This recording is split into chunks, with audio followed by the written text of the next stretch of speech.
Hey, friendo, Steve here. And Larson. And welcome back to Going In Raw, the only pro wrestling podcast you need to be listening to right here at youtube.com/Steve and Larson, available wherever podcasts can be found. This, of course, is Matt Chat. That's right. It's the show where we... Jet lag's hell of a thing, huh? Man, oh man, let me tell you what. We solicit the questions from our $20 patron friendos. That's right, at patreon.com/Steve and Larson. If you want to get your video question here on Matt Chat, it's really simple. Just go there, pledge $20, and then, send us your question, and then actually give us your money. So it's great. We have... Actually, technically first, the money comes first, then the question. I think, are they able to just like say they were giving us money and then do questions? Wow, I don't. It's kind of like a question I don't want to answer. We're also available. We have a bunch of reward tiers over there on Patreon. Go check it out. So, anyways, we've got a bunch of great questions. We do. Today. They're all great. We're coming up on SummerSlam in a couple of weeks. Yeah. So we've got some questions about that. AEW. The presumptive main event, of course, will be Seth Rollins versus Brock Lesnar for Universal Championship. And Matt Chat Hall of Famer Christopher Rampersad has a question about that match. All right. So take it away, Christopher. Okay. Hello, Stephen Larson.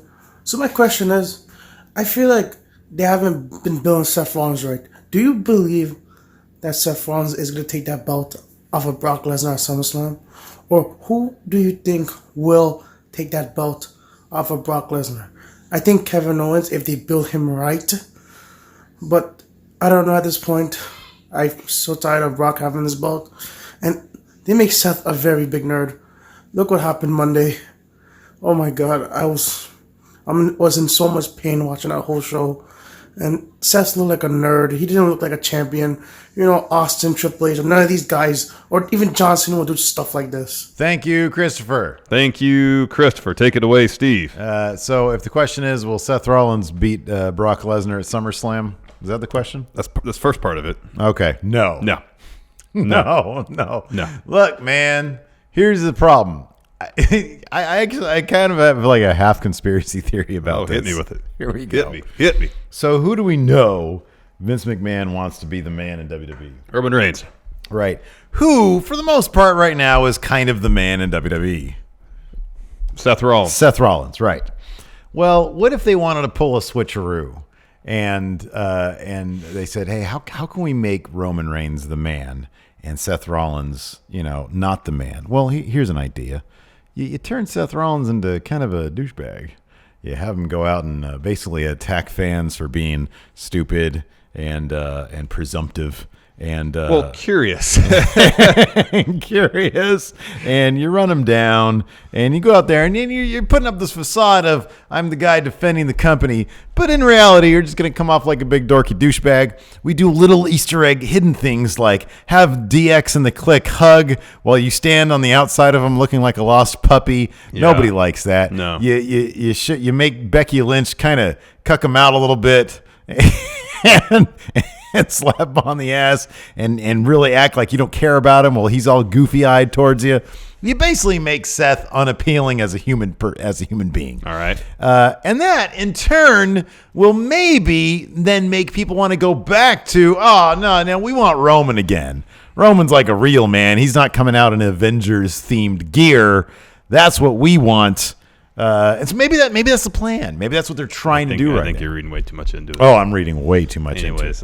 If not Seth, then who? Well, here's the thing. Seth hasn't proven to be a draw. He hasn't proven to be a guy that people will tune in for, and I kind of think that's why he's not going to get it back at SummerSlam. That they don't know. I don't think they know. I don't think they understand. I think they're going to keep on giving Brock a lot of money to be their top champion, especially heading into this Fox deal, the SmackDown on Fox thing. I think that's still going to be the thing. I think people are going to keep on trying to take him down. And as soon as some face starts gaining a lot of traction, maybe they'll understand.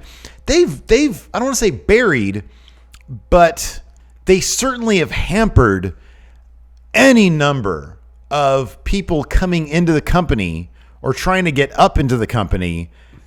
They've put okay, so take Aleister Black, for example. Mm-hmm.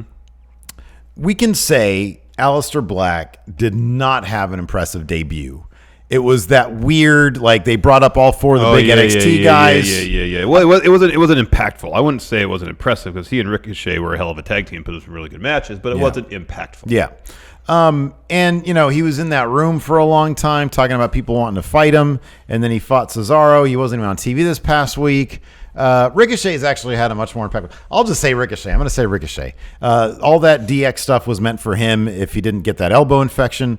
They have actually treated him like $1 million. He already has carried the U.S. Championship. He's probably going to be, I'm assuming he'd be back into a high-profile feud with the club. So that's going to be a big deal. Maybe if they push him, because I think Ricochet's had a fairly decent impact upon his arrival to main roster, but they have not built it. They have shown a distinct lack of being able to build anybody to that level. It's a chronic inability to create new stars. Yes. Yeah, and it's not just new stars; it's new superstars. Because that's what I meant to say. Everybody is sort of at the same middling level. They all just sort of get misused a little bit, but because of the level of their talent, people still like them. Like Samoa Joe, for example, he could have been a guy to take the title off of Samoa Joe easy, but they just job him out all the time. Yeah. He's just sort of at the good hand spot. Yeah. Everybody is just sort of there. Oh, they could do cool stuff, but they don't. And you're left with nobody. Yeah. You're left with nobody. Is Seth going to win at SummerSlam? No, it just doesn't make sense. Have Brock cash in on him, hold the belt for 3 weeks, only for Seth to win the title back. I don't see the narrative arc there, which would lead to any sort of cathartic, exciting victory on Seth's part. If that was the idea, they're going to have some sort of huge, shocking win where someone actually bested Brock in a fair one-on-one fight. That should have happened at WrestleMania when Seth won, instead of having him kick him in the front area, I think twice, and then 4 stomps. May I say something real quick? With regards to that, it wouldn't surprise me if that might have been the plan to have, well, I don't know. Yeah, I don't know. See, here's the thing. If Seth's Universal title reign from Mania to SummerSlam, or from Mania to the cash-in, had been a resounding success, then I could still see them taking this path and giving Seth the clean win at SummerSlam. Totally. That would make total sense. But when he had the title, nobody cared. Nobody tuned in. Yeah. Nobody tuned in. Yeah. Sorry, go ahead. No, I agree with that. I guess I mean in terms of having Brock cash in just to win it, and it's not as if that cash-in unlocked some second gear for Seth. Right. When he showed up on Raw this week, he seemed in a pretty jovial mood. Yeah. Doing a really lousy Brock impression, having a smile on his face. It wasn't like he was double intense. He was more intense when he had the title, when he was running around with that chair, beating everybody up. He was more intense then. So it doesn't make any sense. Like the narrative arc doesn't seem to lead to Seth reclaiming that title. So Brock's going to carry that Universal Championship for a while. If there's any person, and you've mentioned his name already, that's going to be the man that gets that conclusive, clean, decisive victory over Brock, it's going to be Roman Reigns, maybe at Mania. It makes sense. They're keeping Roman way out of the title picture. Yeah. Probably for a very good reason. So it doesn't feel like it'll feel like for the better part of the year he hasn't been pushed upon the audience. He can engender a following and goodwill reasonably organically outside of any sort of title scene, and then he can come back around to it early 2020 should he win the Rumble, or they can motivate that match any number of ways. Yep. Have a SmackDown, or I guess he is a SmackDown star. Not that it really matters anymore. Have someone else win the Rumble and go after the WWE title, and have him take on Brock at Mania for that Universal Championship. It would feel, people would be okay with it, I think. But man, could you imagine if they actually, if you have Paul Heyman, who obviously is Brock's advocate in real life and on TV, but he's also apparently pretty close to Roman Reigns. He's known his family for a long time, and I know. Sorry, Paul has had his hands in the creative in the past in terms of anything related to Brock and Roman.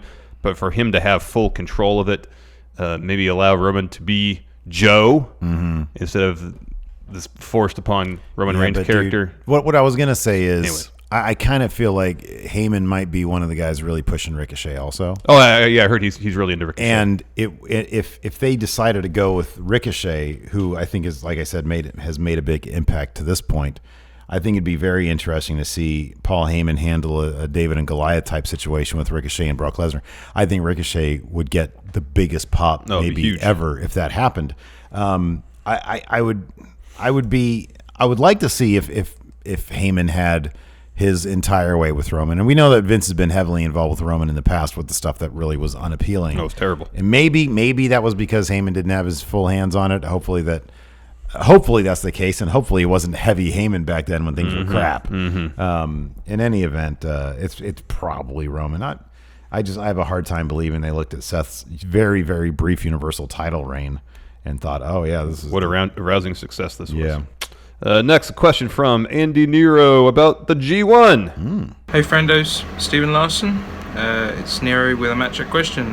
Welcome back, Steve. I hope you enjoyed the UK, and I hope your sister's wedding went well. My question this week is in regards to the G1. Basically, I'm of the opinion that we should actually be Will winning it all. I don't like the idea of them giving these spots to Kenta and Moxley. I know they're the big name signings that they've just brought in, but Will has been putting on pretty much the best matches in the world all year, consistently, and I think he needs to be paid out on it. Discuss. Tell me what you think. Take care. Too sweet. Thank you, Andy Nero. Thank you, Andy Nero. You go first. No, he's not going to win it this year. I think for him, even though he's been put on incredible matches all year long, he is at least in the conversation to be best wrestler in the world right now. Will Ospreay, that is. But I don't think he's still dealing with the storyline of junior heavyweight moving up to heavyweight, taking part in the most grueling tournament in the world as a heavyweight for the first time. That's kind of his story right now. He's in the middle of the pack. He's got 2 points. He's only 1 and 3. Yeah. So that's the story he's on right now. So no, I don't think he's going to win it this year. Maybe next year, maybe in a couple of years. Jay White's he won. He just won his last match. Oh, he did. Yeah, he just won. He beat Jeff Cobb like last night or something. Yeah, he beat Jeff Cobb last night. Jay White did. Oh, this is July 20. What the heck? But I guess Jay White's first 3 matches were all against Chaos members, and he lost all of them, which is pretty funny. That is pretty funny. So no, I don't think Will Ospreay should win. That's not the story they're telling with him right now. That's Kenny Omega's not in the field. What is this, last year? Yeah, it's last year. I think it'd be kind of interesting. I don't know if it's been done before. I'm no New Japan historian. Yeah. If Okada won it, I don't know if the defending champion has ever won the G1. You know, and in that scenario, he gets to pick his challenger for Wrestle Kingdom. It's a different dynamic. It would bring, we've had Okada Reborn. He showed up with the shorts back on at Wrestle Kingdom, even though he lost to Jay White. He eventually beat him for the heavyweight title at G1 Supercard. And to see Okada back at full strength, dominating New Japan, winning the G1, and handpicking his challenger for Wrestle Kingdom to be something different, to be something interesting. So that's never happened. A champion, since they got the title shot involved in the G1, that's never happened. Kaiji Muto and Sensuke Sasaki both won G1s as champions in 1995 and 2000 respectively, but that was prior to the Wrestle Kingdom slot. Okay. So that'd be interesting, a different dynamic where, and maybe if that's the case, then Okada could say, well, who gave me my toughest fight in the G1? Will Ospreay. I beat you, but you were my toughest opponent. I'd like to see what we can do main event Wrestle Kingdom. Let's give it a go. Yeah. Where's Naito right now? He's in he's in Moxley's bracket, I believe. Because he just beat... He lost to Yano, though. He lost... Oh, yeah, I know, but that was a goof. I'm just saying in terms of... He just beat Ishii, I think. Which, look, I only saw gifs from it. Yeah, looked great. But holy moly. So, okay, it's probably going to be Naito. He seems to be back on the upswing. This might be finally the year where he wins it, goes on to Wrestle Kingdom, and maybe actually wins. In my opinion, who should win it is Zack Sabre Jr. I think that he is terrific. He's my favorite wrestler on the planet right now, I think. He's 1 and 3, I think. But he can't concentrate right now because the UK just elected Boris Johnson as their prime minister. So it's very understandable. But maybe, so he really should, in order to bring more eyeballs to that very interesting issue, he should be winning it. But now it's probably going to be Naito. That wouldn't surprise me. Right now, Naito has 4 points in the B block, middle of the pack. Okay. Well, Mox has the lead right now in B block. He's got 8. Juice, second with 6. really? Yeah. Jeez. I wonder if Mox might actually win B block. And then Ishii, Yano, Shingo, and Naito and Taichi all are tied with 4. Over in A block, we have Kenta and Okada atop it with 8. Lance Archer, Evil, Tanahashi, Kota Ibushi all with 4. And then Bad Luck Fale, Sonata, Will Ospreay all with 2. I thought Zack Sabre Jr. won a match. He did. He won against Fale. So I thought. Why do they still have 0 here? That's because that is probably old.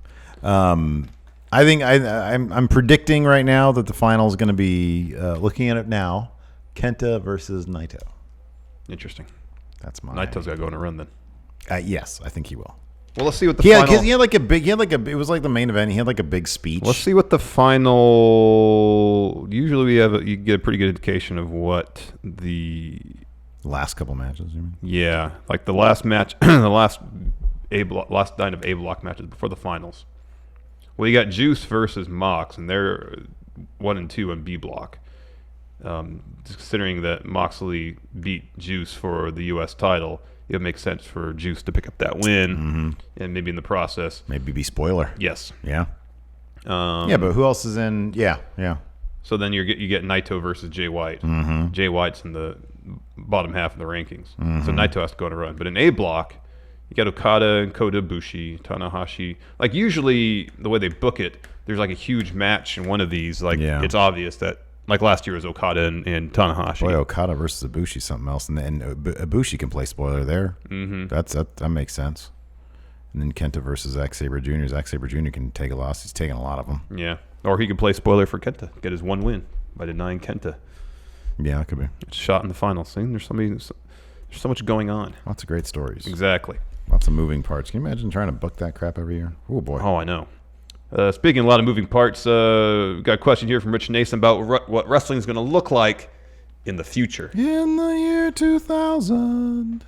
With the landscape of wrestling changing dramatically over the next 3 months with the start of AEW, the Fox deal with SmackDown and everything happening, where do you see the landscape in 5 years? We're talking like WrestleMania 40 season. Do you believe by then AEW is folded and some of the major stars like your Kenny Omegas and your the Young Bucks have come over to WWE? Just fantasy book really quick. Where do you think the landscape is going to be in 5 years? I know it's a little long-term thinking, but WCW's run lasted about 5 years. So let me know what you think. Thank you, Rich. Thank you, Rich. So what's wrestling going to look like in 5 years, Steve? I think it's going to be, here's a blanket statement. I think it's going to look better than it does now. Ooh. I think that, here's the thing. New Japan's expansion is only going to increase. It's going to be more but better out here in the West. I think that AEW will have been around for 5 years. That's going to be very interesting to see how many people they can poach from WWE, how many people in WWE are going to be sitting around collecting their paycheck thinking, well, this is well and good, but I really want to be creative. I want to go out there and do stuff in the world, and AEW gives me that chance. So it'd be kind of interesting to see who in WWE now will be, that are just signing their extensions right now, will be up for their contracts to be done with in 5 years. So that's going to be interesting. AEW, I think that they're going to succeed. I think they're going to be great. And I think that, in 5 years, hopefully at that point, WWE will have figured out their creative woes. One would hope. 5 years is a long time. It is. It's a very long time. And yeah, maybe they'll figure out how to make superstars and not just stars. So yeah, I think it's going to be, I think it's going to be better. I think also the current sort of, All Elite Wrestling is inspiring a lot of people. It's firing up the imaginations of people. I'm sure a lot of young wrestlers out there, especially, or people who, may be thinking about getting into wrestling. They see something like All Elite and say, wow, there's something out there that isn't just WWE. And so a lot of people these days who might be, younger, just coming out of high school or whatever, want to get into wrestling. 5 years from now, they might be on the up and rise, on the up and coming, on the rise, yes. or up and coming. Yeah, I just combined them. It's okay. Sure. WWE is gonna be fine. They're a juggernaut. They may not have the market dominance quite to the same degree, but in 5 years, they're not going anywhere. One could hope that with the advent and emergence of All Elite Wrestling, they will kind of get their crap together. You'd think so. Be inspired to Renaissance. Yes. Creative renaissance. Better creative. All Elite's going to be fine, so long as they can maintain short-term the level of enthusiasm they already have. But long-term show that they are not directly in terms of ratings or monetarily compared with WB, but in terms of the quality of their product. Hey, ratings, they can be. Yeah. I don't think it's out of the realm of possibility. Maybe not. I think the real kind of thing that's kind of up in the air is the second-tier companies, at least here in the States. Where's Ring of Honor going to be in I don't 5 know exactly. years? I don't know. I mean, they're going through a rebuilding process. It was kind of huge news when they signed Jeff Cobb and Roosh, but from all we've heard, they're under 1-year deals. Cobb's, I would suspect, his contract would probably be expiring shortly. Yeah. Because I think he signed July of last year. And if Jeff Cobb were to leave, if Roosh were to leave when his contract's up, their roster is already fairly depleted. It is. Not to mention Marty Scurll. We don't know when his contract's up. Brody King, PCO, Flip Gordon. A lot of the talent, it seems like there's a lot of upheaval in Ring of Honor, and if they can't restock their roster, they're going to be in trouble, especially with All Elite around, especially with New Japan making more and more inroads here in the States. They're going to be in trouble. Then you get to Impact. They're not going to be around in 5 years. Probably not. They're not going to be around. They don't have a TV deal, apparently. No. They're relying on Twitch to get their product out there. Financially, that's not sustainable. No. It's going to come to a head where either they got to find a TV deal, or they're probably going to have to go out of business. Yeah. Anthem, at least, Yeah. So it's WWE's going to be fine. I feel like All Elite's going to be fine. They're going to be going at it competitively. And the hope from that is, yes, renaissance, creative renaissance. It's not going to be Attitude Era, Monday Night Wars status as far as popularity. I don't think it's ever going to happen again. But, the competition can generate more interest and hopefully more popularity for pro wrestling across the board. But I think it's the second-tier companies that are really going to find that they're struggling for talent, for eyeballs, for money, for distribution. That's going to be where the struggles, I think, are really going to happen. Yeah. And the independents are going to be fine because people could turn out for local wrestling. I mean, that's where talent's developing. Yeah, they're going to keep on paying their guys $50 and $20 on a hot dog. Yeah, I think it'll be. I think everything you said is correct. Next, got a question from Davey Scott. Hey, friendos, bit of alternative history for you here. Do you think had HBK not obliterated his back at the Rumble in '98, that the Attitude Era landscape would have changed at all? I mean, we all know now that after WrestleMania 14, Stone Cold's rise to megastardom started its upward trajectory. But had Michael still been there, would that have been the case, as there would have been another top guy to share the spotlight with? And for all intents and purposes, Michaels was the top guy. He had the belt. And had Michaels not been forced to retire due to his injury, would he still be around? Would his demons have caught up with him?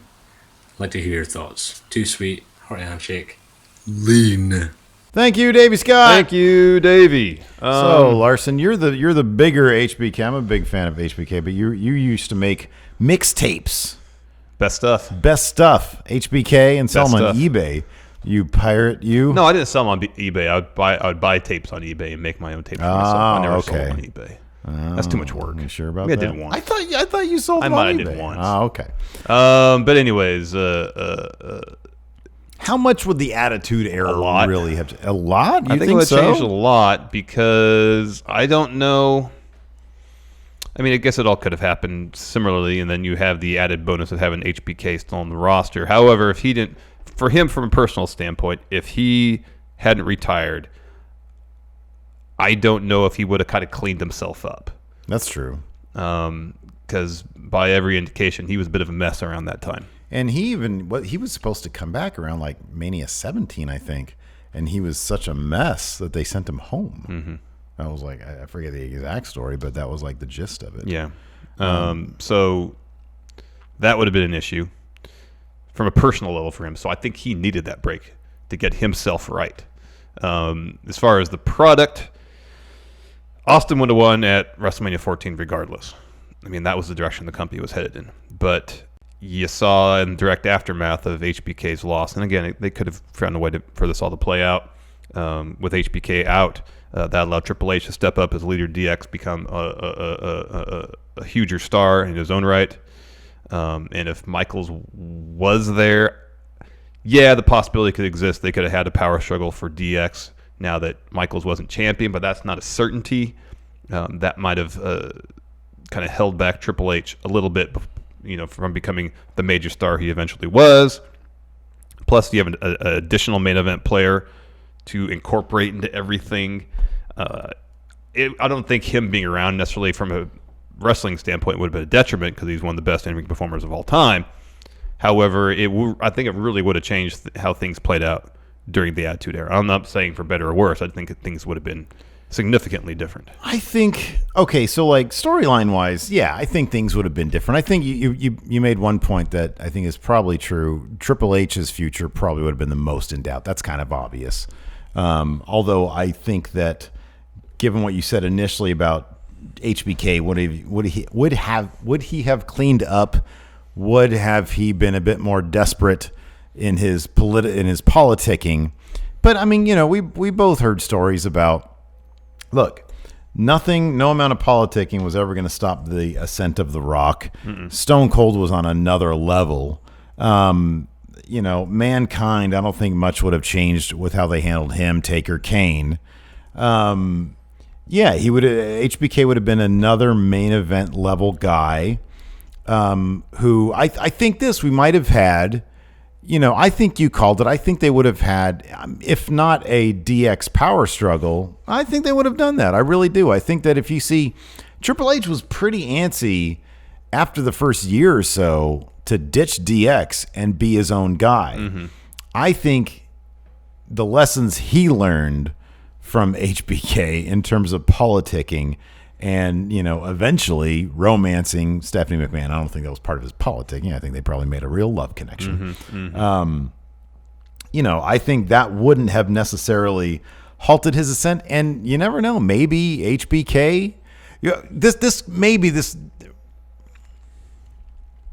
there could be a question of would that one other main event level guy have caused one of the main event level guys there to jump over to WCW. That's possible. And the other thing to consider is if there was another main event level guy there, would that have clogged up the main event picture so much that it wouldn't have allowed anybody else to move up to the main event? Someone like Kurt Angle. Someone like Chris Jericho coming in. Chris Benoit, Eddie Guerrero. I know they happened a bit later. At the same time, though, Vince was so good at juggling all those huge names. Totally. That I don't think one additional guy, even though it was HBK and he was seemingly a force backstage to reckon with, I don't think that would have messed with two.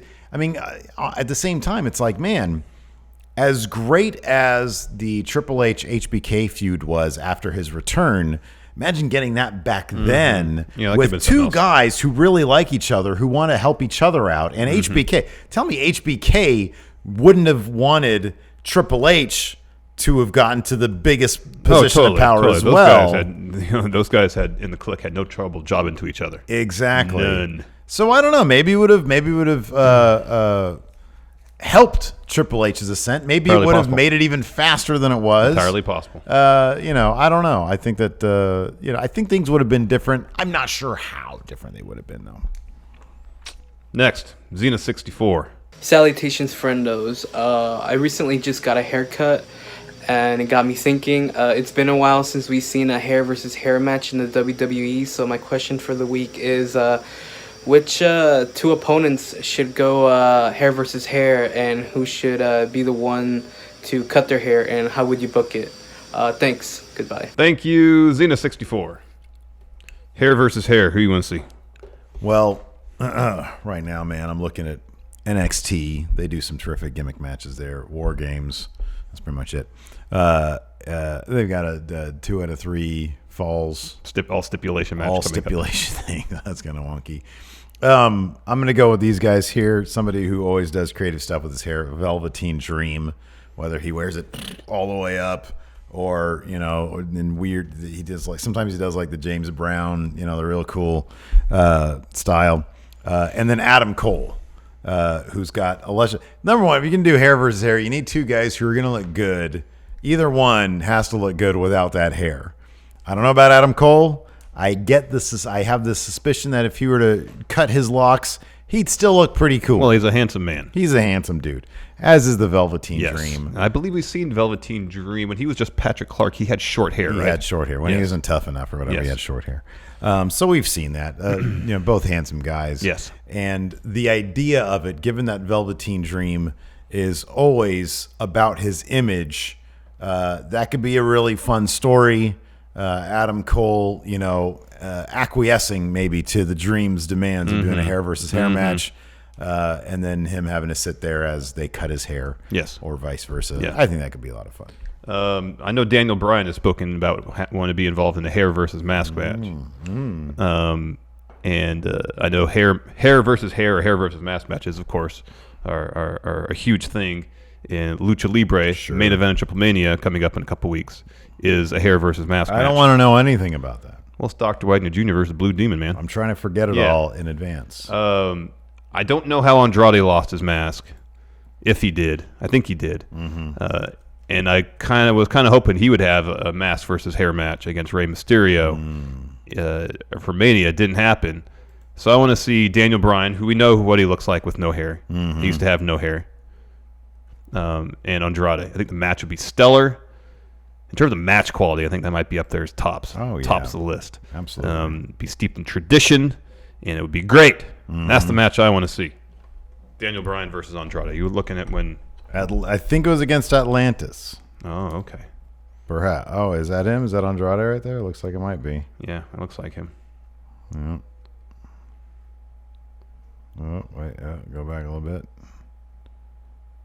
Gee whiz, just turn around. I know. There he is. Oh, yeah. Yeah, babyface Andrade right there. So, yeah, it looks like it was against Atlantis. See, but there, with shorter hair. Still looks great. Oh, yeah. No, he's a very dapper guy. Yeah. So I think that at the end, as you mentioned before, I think the one caveat is the 2 participants in this match. We both have to be pretty secure or confident knowing that they got good heads. Oh, he's tapping out. There you go. He's tapped out to Atlantis. They have good heads, would look good with short hair. I think that's a huge thing. Next, got a question from Tanner. Take it away, Tanner. Hey, friendos. Should AEW have a pay-per-view like War Games or Royal Rumble or Survivor Series where it's the main event is almost like a gimmick match, something a bit more out of the ordinary? Or should they still stick to just kind of your meat and potatoes of single matches or tag team matches? Excited to hear your thoughts. Thanks, guys. Thank you, Tanner. You know what? AEW's got their traditional gimmick match. It's on the kickoff show. Their traditional gimmick match. It's the battle royal they have. Yeah. I like how they didn't want Double or Nothing, where it wasn't just one person every few minutes. They came out in groups. Yeah. I thought that was a different approach. Yeah. Otherwise, no, I don't need any sort of War Games, Survivor Series, Royal Rumble type stuff. Just give me the battle royal and let the stories play out how they will in the ring. I think in terms of their main show product, they're going to keep it pretty simple. They just want to tell stories. I love gimmick matches. All of them. I'm good with anything you want. Hold on. Beat the Clock Challenge. I want AEW to have Beat the Clock Challenge. Give me the Chamber of Horrors match where there's randomly an electric chair in the middle of the ring. I think that'd be terrific. What about World War III? Yeah, sure. Why not? Who cares? I'm all for it. I trust them that they're going to do gimmick matches properly. I really need a different pub chair. These are starting to fall apart on you, huh? Apart, man. We've had these for a while now. Yeah. Anyways, yeah, man. All the gimmick matches, sure. I don't like Survivor Series. War Games, sure. That's the 3 rings, right? No, it's World War III is the 3 rings. Well, War Games is already a thing in NXT. You don't want to do that. Royal Rumble. Nah, they got their Battle Royal. But, just go back and look at freaking WCW, all those weird things. Yeah, Battle a lot of that Bowl. stuff didn't work. What was that one? Wild Thing. Do Wild Thing. Oh, spin the wheel, make the deal. It was War something. Wrestle War. Wrestle War. That was just the name of the show. I don't think it was actually a gimmick match. Wrestle War. Wild Thing. They're all doing the Wild Thing. Next, got a question from Guion Halili. Number one. Hey friendos, this is Jacksonville's number one Matt Chatter and Kenny Omega's new best friend, Guion Halili, back with another Matt Chat question. My question for this week. In Disney Springs, Orlando, Florida, they're opening up this thing called the NBA Experience, which I'm assuming is going to have like history of, like memorabilia, Hall of Fame or whatever stuff like that. What would you include in a WWE Experience type deal? What kind of history of would you include? Short form doc, something for the kids, a restaurant? Let me know your thoughts. This has been Jacksonville's number one. Later, guys. Thank you, Guion. Thank you, Guion. Terrible idea you got here, So Steve. a WWE Experience type place. Yeah. This is like a theme park? What are we talking about here? I think so. Okay, yeah. Well, not like a full... imagine like Access kind of like shrunk down a little bit. Okay. On like in downtown Disney. Yeah. That All type right. thing. So it's like a large retail space. But you got to have an experience. Of course, gift shop part of it. Yeah, obviously. That's like the Exploratorium in San Francisco. Yeah. Smaller. Okay. Something All right. like that. Yeah, I mean, Wrestling they've thing. got these kind of things already, like, I guess, at Access. Don't they allow you to do, like, interviews? Like commentate on matches. Yeah. Yeah. All that stuff is really cool. Like, how about this? You got technology these days. You sit in front of a green screen like you're CM Punk. You sit down and you do a shoot interview. All Or right. you do a worked shoot promo. Pipe bomb. Pipe bomb. You do your own pipe bomb. Exactly. You do that. I like this idea. So back in the day, wrestling Terrible rings, they used to have like a center spring. Yeah. That just, over time, of course, like the rest of the mat, when you'd hit it, if you hit the direct middle, there's no give there. Well, it would bottom out. It wouldn't Yeah. give until it could give no more. Right. So as soon as the spring was completely compressed, it wouldn't Yeah. give anymore. Yeah. Yeah. That's one of the reasons why they say Stone Cold's neck got Yeah. so jacked up, because there was a spring and it was right there. So you get to bump on that. Terrible idea. Any sort of bumping in a ring is a terrible idea. It's a huge liability issue. you know kids what? would be out there trying to do pile drivers to each other. You know what was the most interesting thing? Yeah, learn how to do a sit down pile driver. You know what the best thing? So you have Raid the WWE archives. Yeah, we went there. That was cool. Yeah, just do what we did. The coolest thing about that, to me, by far, was when our tour guide showed us a box of little address books, which were Pat Patterson's booking booklets. Book sheets, yeah. Book sheets. And I just was like, really? We didn't get a Holy chance to look crap. through it, but yeah, they were And, cool. like, I took a couple and put them in my back pocket and brought them home. Oh. Oh, it is a awesome piece of memorabilia that I own right now. I'm joking. I didn't steal anything. No, it was fascinating to look at Yes, them. yes. It's like you're looking at it like, God, this is cool. Somebody wrote, like Pat Patterson freaking wrote. That's cool. Yeah, have that kind of stuff on display. Yeah. That'd be fascinating. Yeah. Yeah. Yeah, they have like legitimately a museum's worth of stuff. And it's just all kind of in boxes laying It's all around. just laying around Yeah. there. It's crazy. I know it's kind of surprising they haven't tried to do any sort of Hall of Fame museum type deal. Do it in Orlando. Yeah. You know, you got the PC there, NXT's there. Get some space, I guess. Whatever. I think Guion was talking about the downtown Disney equivalent for Disney World. Yeah. Get some space there. Yeah. Do a restaurant museum. Just don't do anything extravagant with the restaurant. Don't make it the focus. You can go there, you can go through the tour, see all the stuff. On your way out, you can get a bite to eat, go by the gift shop. Yeah. You know, don't make it the WB New York restaurant again. Oh no, that's what why not? Why Because wouldn't you do that? Why wouldn't you do that? Like every endeavor like that I can think of, Marvel Place on City Walk, I loved it. WB New York, they all go out of business. Well, restaurants go out of business. Exactly. The restaurant industry is a tough one. Yeah, but here's the thing. Don't make it the focus. You can run it at a loss. It's fine. Because who cares? No, that's a good idea, man. Charge $15 to get in the museum, you're good. I'd pay that. You wouldn't pay $15 to go to the WWE 15? museum? Yeah, I would, totally. That's a good deal. It was like, I'd sell this for free already. I got to touch this stuff. I know. Now it's behind a glass case. Next, we got a debuting Matt Chatter, the Mathlete Carl. Oh, the Mathlete. Take it away, Mathlete. I love it. Hey friendos, the Mathlete Carl here. Long time, first time.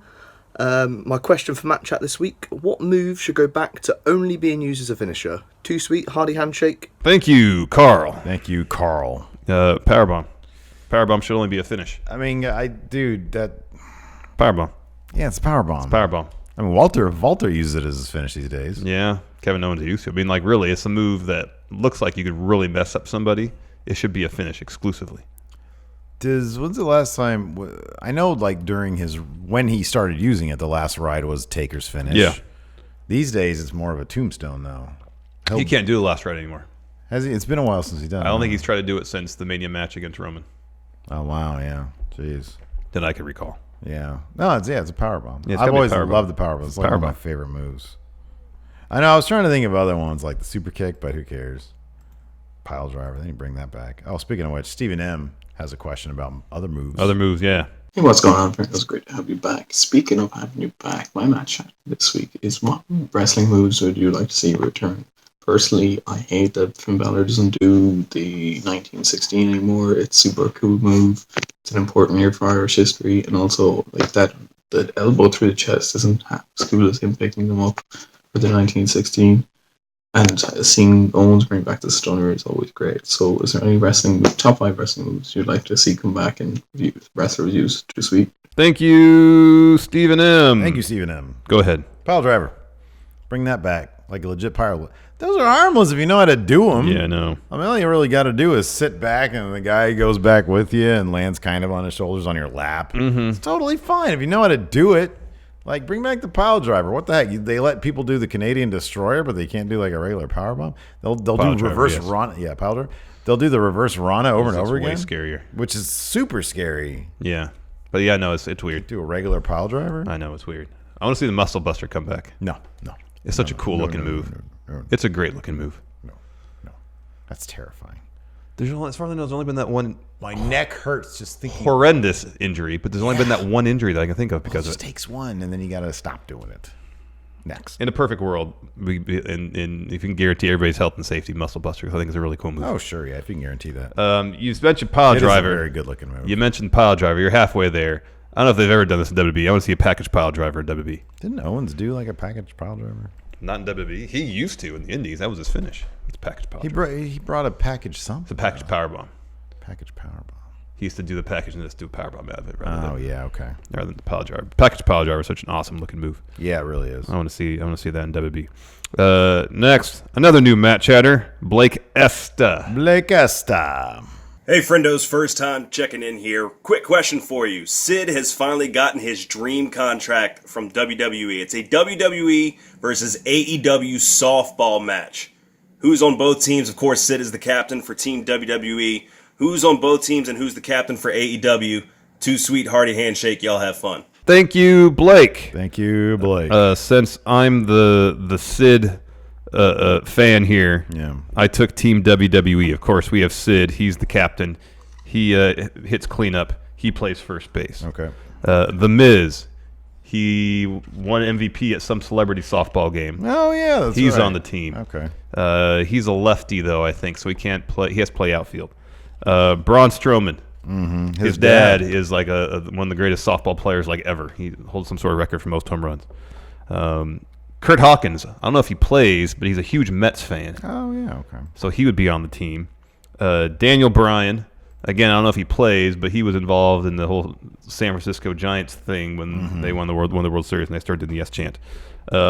Leo Rush, again, I don't know if he plays baseball, but we need someone to roam center field to catch everything. He's incredibly fast. Next, 2 wrestlers who utilize baseball punches, Kushida and No Way Jose. They're on the team. Okay. And finally, I apologize, I mispronounced his name, Rinku Singh. He's an NXT developmental. He won a reality show called $1 Million Arm. He was signed to a contract by the Pittsburgh Pirates. Played some minor league ball. He can play third base. Okay. That's my team. Cool. Here's my team. The Young Bucks, Kenny, Penta, Awesome Kong, Ty Dillinger, Jim Ross, Excalibur and Jimmy Hammock. I wonder if Jimmy Hammock even knows what baseball or softball is. I don't know. Of course, Excalibur has to play in his mask, right? Yeah, of course. Yeah. See, with my people, they think it's like a beer league. So like whatever, they don't care. Oh, Team WWE wins. Sid doesn't play beer leagues, man. Penta's like, yo quiero un cerveza y baseball. JR comes out there to the Huskers music, Sooners, whatever he is, and he's like, all right, here we go, time to play ball. I'm gonna hit this ball, gonna be a real slobber knocker. And then Kenny probably he just likes to have a good time. Mm-hmm. Yeah. Well, he's a really good athlete, as are the Young Bucks. I mean, no, your guys probably win, but we my totally guys win. have hella fun. Okay. You guys take it way too seriously. That's fine. My guys are there to have beer. Next question from... The hell? What are you wearing? Man, we changed our shirts all of a sudden. Next, we got a question from Waymaker. Waymaker. Hello, Stephen Larson, Waymaker here. I've got a match chat question for you, and it's all about the old people coming back, like Paul Heyman and Eric Bischoff. So, if we was to bring back Jim Cornette, what team or what individual would you put him with, and why?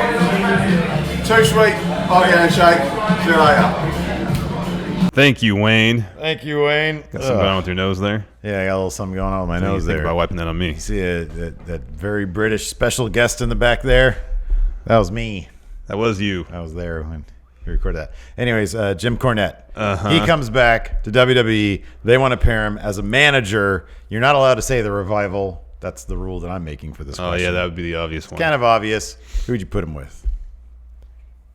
My answer would probably be if once he came back. I think he's injured right now, right? Lars Sullivan. That's who I was going to say too. Okay, crap. Well, you can say Lars Sullivan.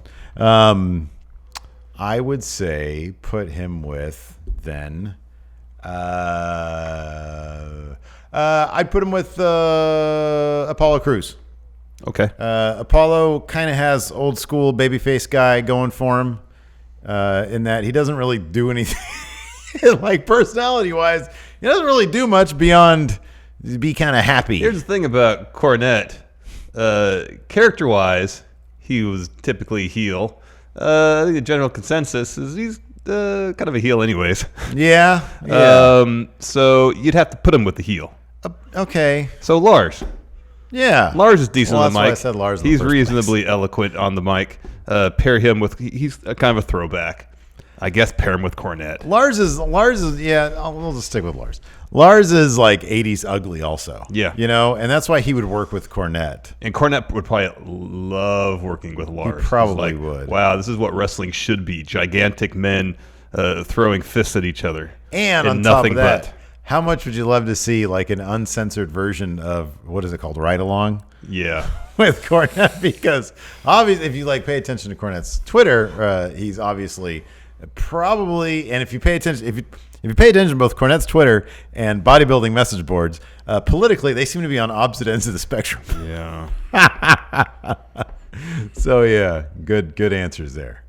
Yeah. Thank you, Wayne. Thanks, Wayne. It was great to see you. A couple text questions next. First from the Howdy Doodly champ. He says, so this week's question is a communal effort from the Discord with the help and suggestion of Butts, Sonoro Mizuki, and Henry the Horny Observer. What is up with these names? Henry the Horny Observer. What does he observe? Why is he horny? I don't know, man. So our mission is to recast Val Venus, The Godfather, Beaver Cleavage, Mr. Ass, and Mark Henry with current WWE superstars. Mark Henry, it says, doesn't have to be sexual chocolate, just sex addict. And to make it harder, it can't be Biggie.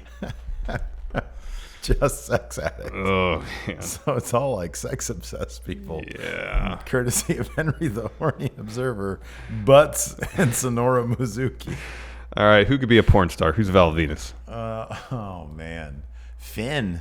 Yeah, Finn looks like a porn star. Yeah, He's always like half erect when that camera does a close up on All his right, pelvis. who's the Godfather? Who's a sex trafficker? Yeah. Muscle Man Dance. Bray Wyatt? Bray Wyatt. He All comes right. off as sex trafficker. Okay. Beaver Cleavage. You. I don't even know what was his gimmick. Was he like trying to smash at his mom or I something? think so. Dexter Loomis. Okay, there you go. Mr. Ass. Who's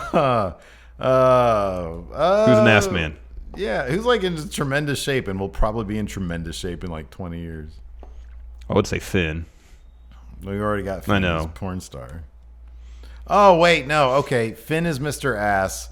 Val Venus is Eric Young. Okay, that's good. Yeah. Love Doctor. And finally, the sex addict. You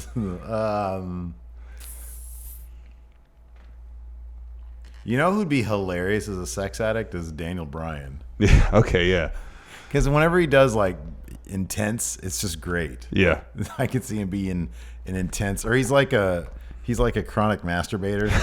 He has to like run away to like a secluded area to rub it out real quick. All right. Somewhere in the woods, huh?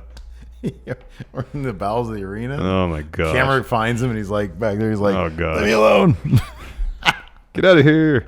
Get out of here. So thank you, Butts, Sonora Mizuki, and Henry the Horny Observer. You just want to say those names again. I do. And finally, one last text question from Luis Ariza. Power rank the top 5 feuds started by the dumbest reasons of any time from any promotion, regardless of being good or bad feud. What are feuds done or instigated on the thinnest, the silliest of premises? Has there ever been a time when somebody like spilled a pint or bumped into food? Isn't that kind of how? No, I guess that was during the storyline, the Sheamus Cesaro one. There was a bar fight sequence in there. Yeah, but I think that's when they learned to like to fight together. I'm sure there's all sorts of ridiculous crap in the '90s. I'm trying to think some of the more popular like Attitude Era ones. Why did Kai and Tai want to chop off Val Venus's penis? Yeah, I was just thinking of that too. Because that's pretty silly. Oh, didn't he try to smash it like one of their lady friends? Oh, maybe. Something like that? I feel like that's how all of Val Venus's feuds started. Yeah, well, I mean, he's a porn star. He wanted to smash. He was horny. He wanted to smash, man. But you think he's a porn star? That's his day job. That's his job, yeah. Okay, we'll go back to like, I don't know, the 1980s. How did the Von Erich? Why did the Von Erichs and the Freebirds start beefing? Because Michael PSA's or He was Terry a bad Gordy. ref. Terry Gordy smashed Kerry Von Erich's head in the cage door. Was there motivation behind that though? Oh, they just wanted to mess stuff up, man. Yeah, I guess so. Doot. Doot. Why did Sable and Jacqueline? Oh, that was Mark Marrow. Mark Marrow, like, didn't he fall for Jackie or something like that? He got jealous of Sable. That's like a good reason to get into a feud, though.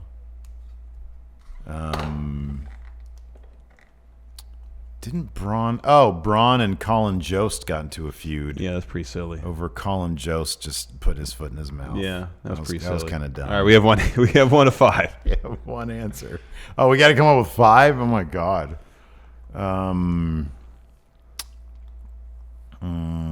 Oh, I know. RoboCop come to WCW because Sid joined the Horsemen. That's a good one. And Sting had to counter Sid's strength with RoboCop.